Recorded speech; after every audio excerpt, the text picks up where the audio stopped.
Bonjour à tous et bienvenue dans cette vidéo ici Hiroshi Crypto.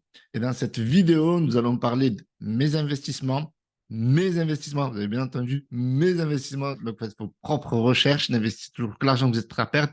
Je rappelle que je ne suis pas votre conseiller financier et que cette vidéo n'est pas sponsorisée. Donc, dans cette vidéo, on va parler de l'USTC, on va parler de l'USDC parce que ça en fait partie. On va parler de Binance, bien entendu, et de ce qui s'est passé durant ce week-end de folie, un week-end de malade mental carrément. Donc avant de poursuivre, mettez un petit pouce bleu, abonnez-vous et rejoignez-moi sur mon compte Instagram. Pourquoi? Parce que c'est là où c'est beaucoup plus fluide, où je vous balance les informations en story et également mes investissements sous forme de vidéos réelles également pour vous donner plus de valeur. Et donc là, voilà, bon, là je parlais de l'USTC, etc., de AGX, où je disais que c'était une opportunité, donc je l'avais dit auparavant. Et bien entendu, n'investissez toujours que l'argent que vous êtes prêt à perdre. Voilà, là, je disais que j'étais fier d'avoir acheté dans le rouge. Et en réalité, c'est le meilleur moment pour investir, c'est quand il y a une crise. Non, c'est parce que dit Robert Kiyosaki, c'est parce que dit Warren Buffett. On a beaucoup de personnes qui paniquent et qui disent que c'est pas forcément le bon moment, que c'est le bear market. Très bien, mais là, on est quasiment au plus bas du plus bas. Et quand on a un week-end des baisses allant de 15 à 30%, c'est vrai que ça peut faire peur, mais l'opportunité est là, donc il y a un risque. Et bien entendu, c'est pour ça que je vous dis toujours que la crypto-monnaie, c'est risqué, que vous pouvez tout perdre, bien entendu. Ça, il faut bien se le mettre en tête et investir en conscience et en conséquence. Donc, rejoignez-moi sur Instagram, parce que là, j'ai du très, très lourd que je vais vous préparer pour cette semaine. Vous allez voir, vous allez apprécier. Donc, sur Twitter, je vous ai partagé pas mal d'informations. Surtout, on a suivi ensemble tout ce qui s'est passé, à savoir le Bitcoin quand il a cassé les 20 000 vers le bas. Donc, grosse panique. Donc, le marché crypto qui fait son caca. Donc, moi, je disais, pas de panique. Voilà, je veux rassurer. Enfin, de mon côté, déjà, je me rassure moi-même. Parce qu'on n'est jamais sûr à 100% en réalité. Mais si on a une vision long terme et qu'on a confiance en la technologie et qu'on croit au Bitcoin et au projet blockchain, etc., donc, on n'a pas peur en vérité. C'est vrai qu'on subit le marché, mais quand on a une perspective long terme, on est rassuré. Vous voyez ce que je veux dire? Donc là, je parlais également de l'USDC, okay? Donc qui avait des pegs de plus de 10% et c'est même descendu beaucoup plus bas parce que là, on voit 0,87,9. Donc il a des pegs de plus de 12%. Donc c'est juste énorme. Alors déjà, un, en matière de trading, un potentiel de gain énorme. Deux, un potentiel spot plutôt safe, entre guillemets. Alors bien entendu, entre guillemets, on connaît tous l'histoire de l'USTC. Donc l'UST de Terra Luna qui avait des pegs du dollar et puis tout l'écosystème de Luna s'est effondré en mai 2022. Donc on n'est jamais à l'abri, en effet, que tout casse. Mais il faut bien comprendre, analyser, étudier USTC ou FTX avec FTT et USDC, ce ne sont pas les mêmes choses. Vous voyez ce que je veux dire? Il faut essayer de comprendre qu'est-ce qui se passe. Donc, si vous n'avez pas saisi l'opportunité, donc j'avais partagé sur le canal Telegram, donc n'hésitez pas à me rejoindre sur le canal Telegram, parce que voilà, je fais des posts plus longs, plus détaillés, etc. Et donc là, par exemple, j'avais balancé une information assez intéressante sur l'USDC où j'avais dit que, voilà, vous comprenez pourquoi je suis contre les stablecoins, puisqu'en effet, je suis en partie contre les stablecoins, parce que je considère que la plupart des investisseurs, selon moi, devraient investir dans Bitcoin. Pour moi, c'est Bitcoin, le stablecoin, mais quand il y a une opportunité de dingue, que ce soit sur l'USDC ou sur le SDC, dans mon cas de figure, je suis obligé voilà, de vous en parler et bien entendu de saisir les opportunités. Il y a tout, il y a tout de même, tout de même une grosse opportunité de prendre plus de 10% avec l'USDC. Donc, l'USDC, pardon. N'hésitez pas à rejoindre mon canal Telegram. OK, donc on va regarder le marché, puis on va revenir sur ce dossier. Donc, aujourd'hui, le Bitcoin qui explose tout, parce qu'après être descendu à 20K, en dessous des 20K, il remonte au-dessus des 24K, avec une hausse stratosphérique de plus de 13%. On va essayer de comprendre pourquoi. On a l'USDC qui a repeg, la famille. Regardez. Il a repeg, les gars. Il a repeg. Donc, on va regarder ça d'un œil de très, très près. Donc, l'USDT, il est au KLM. Il en a profité. Sa market cap, elle a grossi. Donc, je pense que les investisseurs vont être toujours, ils vont faire beaucoup plus confiance en l'USDT maintenant l'USDT, bah, il est très, très solide malgré tout. On a l'Ethereum qui était descendu en dessous des 1004, au-dessus de 1004, il me semble. Donc, je ne pense pas qu'on est descendu en dessous des 1004, mais autour des 1004 et quelques. Parce que déjà, c'était déjà assez violent. Alors, on va regarder. Donc, 1318, on est quand même descendu en dessous des 1318. Voilà. Mais voilà, donc c'est vite remonté. Regardez, 1675 aujourd'hui. Et le marché a l'air plutôt euphorique. Alors attention, faites pas de FOMO. La famille, je vous le dis, vidéo n'est pas une incitation à l'achat. Je vous donne juste les informations. OK? Et c'est pas parce que vous voyez que le marché, il est vert. D'ailleurs, regardez, il y a une belle leçon sur mon compte Instagram là. Super story. Super story. Alors, regardez cette story, elle est très intéressante où on vous explique les investissements rouges, verts, etc. Donc, vous allez voir, ça va être fun, mais c'est pédagogique, on va dire ça comme ça. Donc là, on a tout le marché qui monte, hein. Franchement, j'ai regardé à un moment donné toutes les crypto-monnaies, en tout cas sur l'exchange Binance, tout était au vert. Donc, je vous mets mon lien affilié dans la description si vous n'êtes pas inscrit sur une plateforme d'investissement. Binance a l'air plutôt safe, mais on va en parler. Donc, justement, vu qu'on parle regardez, on a le Shiba Inu qui reprend, donc franchement, c'est magnifique. Oh, il y a la panique qu'il y a eu, c'était incroyable. Alors, moi, quand je disais que c'était les soldes et qu'on m'insultait. Alors, moi, je suis toujours insulté. Alors, j'ai raison, j'ai tort. Je suis toujours insulté, mais c'est pas grave. J'ai un bon mindset. Vous voyez, ça, toujours avoir un bon mindset. Déjà, rien que pour les investissements, parce que c'est déjà plus important les investissements, parce que c'est mes finances. Et deuxièmement, la chaîne YouTube, les commentaires, etc. Bon, vous pouvez insulter, ça ne me dérange pas. Euh, tant que ça ne touche pas à mon porte-monnaie, ça ne me dérange pas.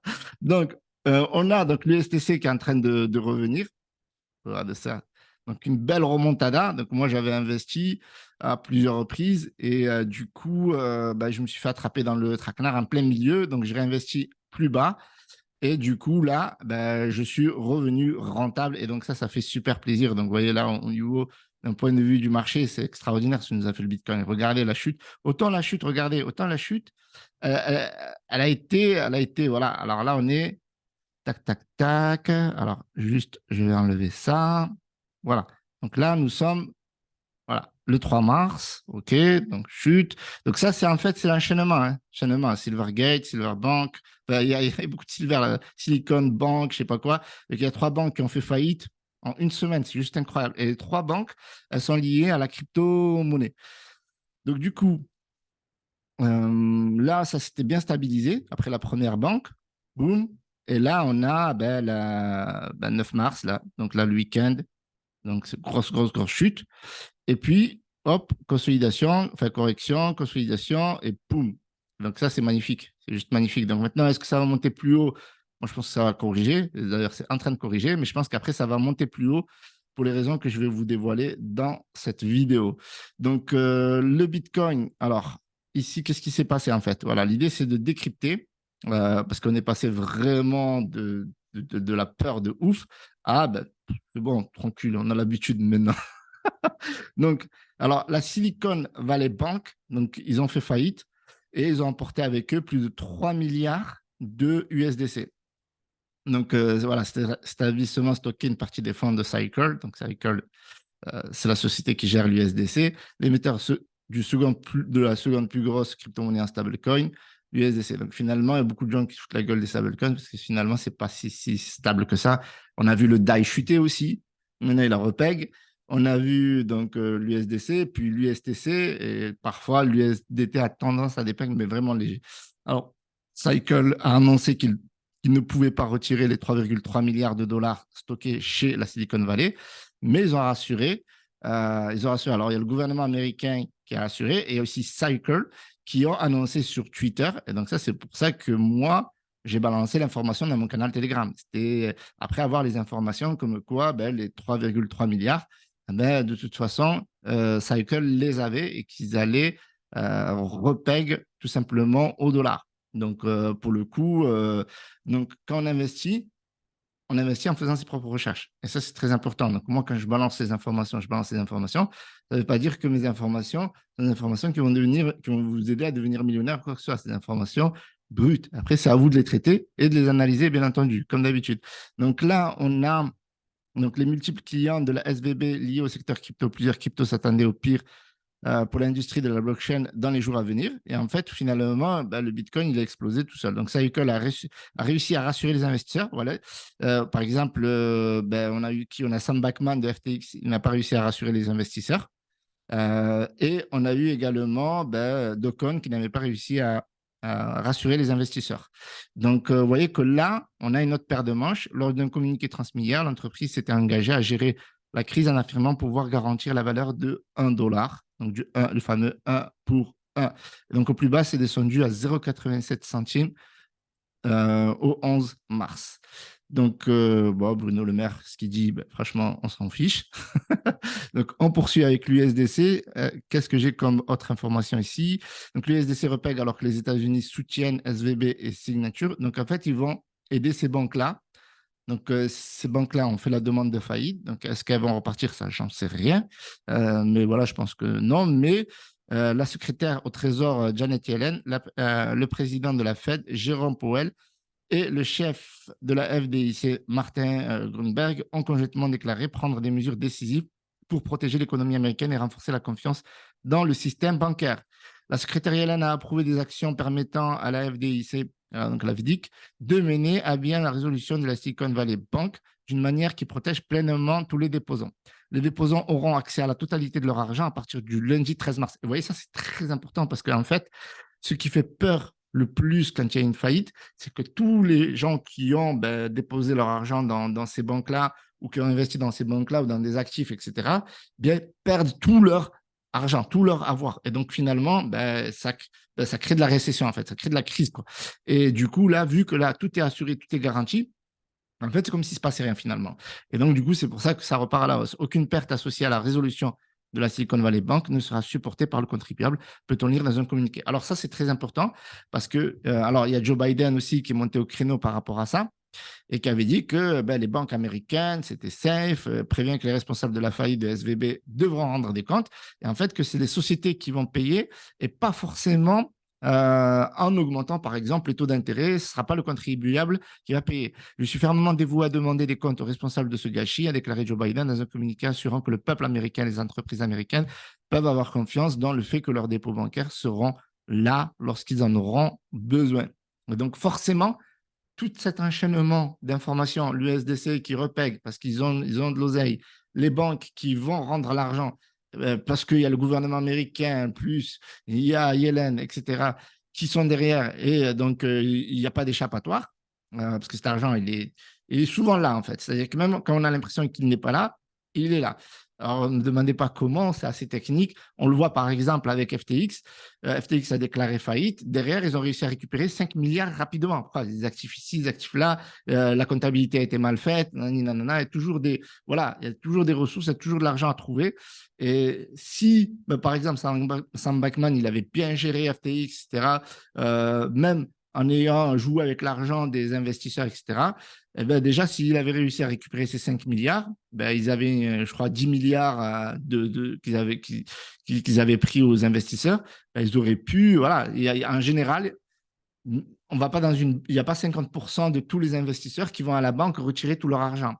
Donc, c'est plus l'effet de panique qui a fait qu'il y a beaucoup de personnes qui ont voulu retirer leur argent, mais leur argent n'était pas disponible. Donc, si c'était mieux géré, Sam Backman n'aurait pas déposé faillite. Enfin, bon, je ne vais pas refaire le match ou le monde, mais tout est une question de gestion.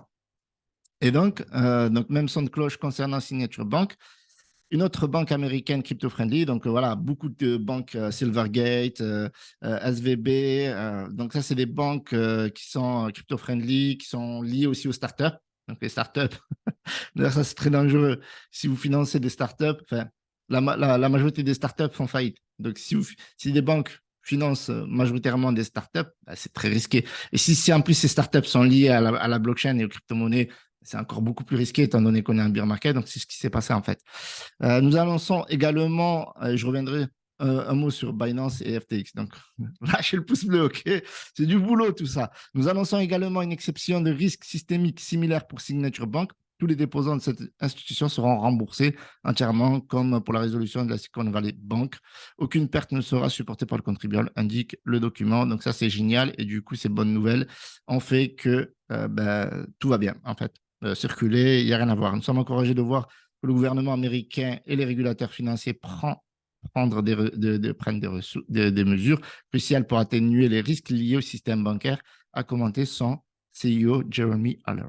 Donc voilà, donc c'est cool parce qu'en fait, on a un dénouement qui n'était pas attendu finalement. Tout le monde attendait plus de crise, plus de récession, plus d'augmentation, pourquoi pas de taux d'intérêt, etc. Mais là, c'est tout l'inverse. Là, ils ont dit que en fait, c'était la goutte d'eau qui débordait le vase si ils continuaient à plomber l'économie avec des mesures strictes. Ils auraient pu mettre en place des mesures strictes, mais déjà, vu qu'on est en pleine crise de récession, l'inflation qui revient, etc. Donc, si là, Joe Biden, il fait le mec, ouais, mais de toute façon, on va tous vous défoncer, c'est pas bien ce que vous avez fait, bah, il y aura encore plus de crise. On a eu le marché boursier qui a chuté, je ne sais pas si j'en ai parlé, mais il y a le marché boursier qui a chuté également. Et donc, forcément, bah, ça crée un effet boule de neige à l'international. Marché américain qui est impacté, marché boursier européen qui charge, bah, là, on est à deux doigts de revivre la crise des subprimes en 2008. Donc, voilà, même si j'ai l'impression d'extrapoler, mais trois banques qui font faillite en moins d'une semaine, en pleine récession, en plein bear market, post-Covid, etc. C'est un truc de fou, en plus avec tout ce qui s'est passé en 2022. Enfin bref, Binance, je reviens à Binance et FTX. Donc FTX, si il avait mieux géré et qu'ils avaient fait un travail de fond avec tous les actifs qu'ils avaient, etc., est-ce que FTX aurait pu parce que 5 milliards, franchement, comme j'ai dit, il n'y a pas. Enfin, il y avait 10 milliards de pertes. Donc, 10 milliards voilà, qu'ils avaient détournés. Donc, ils ont réussi à récupérer 5 milliards. Donc, à soi-disant qu'Alameda Research, etc., c'était des boss du trading, nanani, nanana, et en plus, c'est leur plateforme, machin. Enfin, bref, je pense qu'ils auraient pu, avec beaucoup plus de temps, beaucoup plus de gestion, etc. Mais là, je pense que ça les a dépassés d'un point de vue émotionnel et d'un point de vue, c'est énorme. Quand le monde te tombe dessus comme ça, bah, tu peux pas. Ils se sont fait écraser plus par la panique et par tout ce qui se passait que par s'ils avaient fait un vrai travail d'audit sur les fonds qu'ils avaient et qu'ils auraient pu peut-être gérer temporairement, voilà, en mettant comme certains exchanges le font, en arrêtant les retraits, puis on autorise les retraits par parcimonie, etc., le temps de récupérer des fonds et de mieux gérer la plateforme. Ça, c'est mon avis. Premier avis. Deuxième avis, c'est Binance, donc CZ de Binance, qui a déclaré que Docon avait raison. Docon avait raison avec le stablecoin algorithmique. Malheureusement, il a échoué.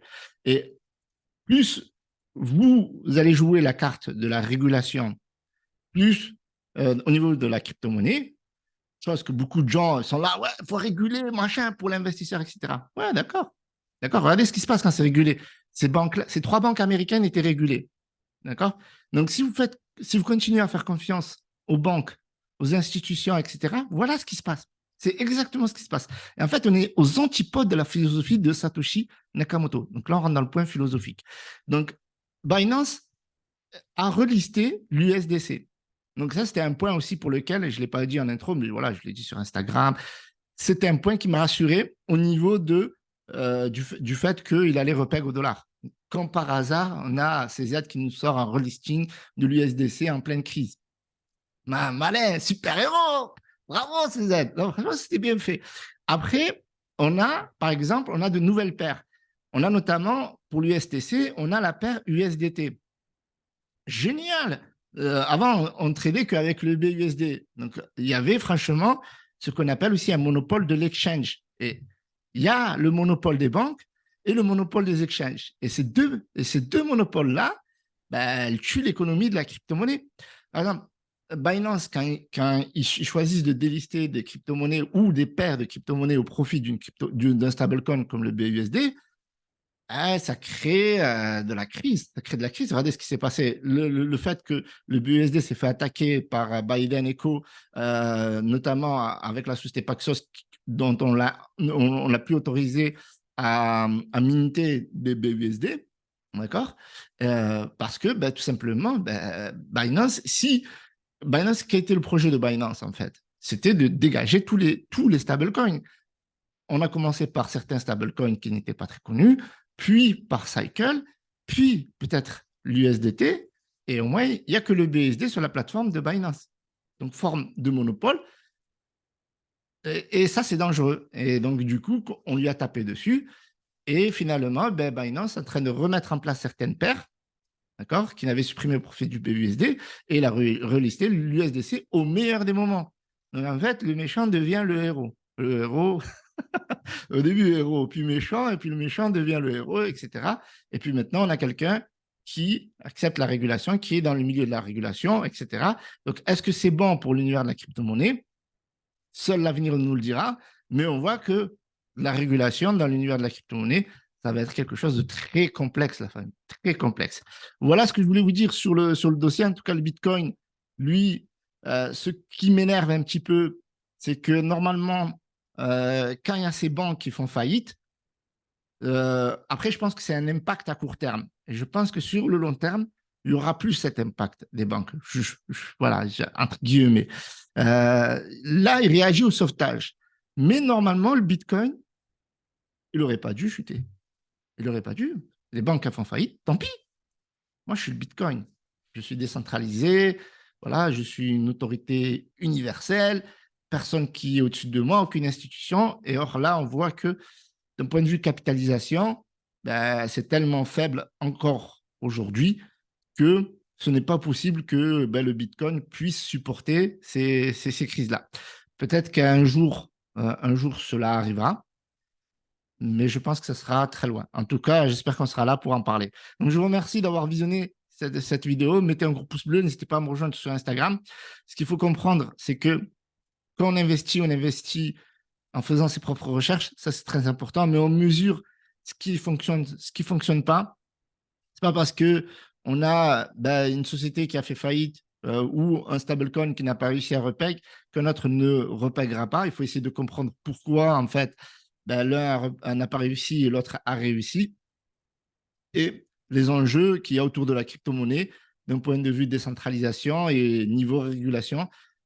Qu'est-ce qui est bien, qu'est-ce qui est pas bien, et après, voilà, on investit comme on a envie, bien entendu. Donc, je vous remercie d'avoir visionné cette vidéo et faites vos propres recherches. Okay, c'est très important. Pouce bleu et salut. Ciao, ciao. C'était Roshi.